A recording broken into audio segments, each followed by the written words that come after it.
Hello दोस्तों, राधे राधे, जय श्री कृष्णा। दोस्तों, आज हम आप लोगों के लिए एक विवाह गीत लेकर आए हैं जो विवाह में सबसे पहले गाई जाती है। हमारे यहाँ तो यही होता है। आप लोग के यहाँ क्या होता है? आप लोग कमेंट में अपनी राय जरूर दीजिएगा। जो उड़द चावल छुआ जाता है उस पर गाया जाता है। आप लोग वीडियो को लास्ट तक देखिए और यह गीत आप लोग को कैसी लगी कमेंट में अपनी राय जरूर दीजिएगा। के नाम रे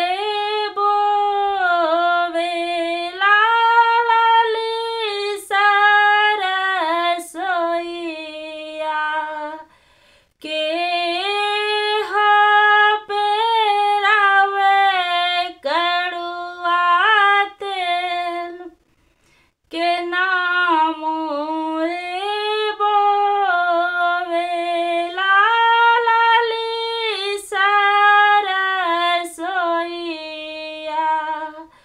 के ना पेरावे कड़ुआ तेल बाबा मोरे बोवेन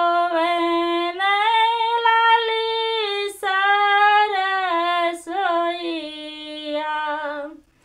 माई पेरावे कड़ुआ तेल के करी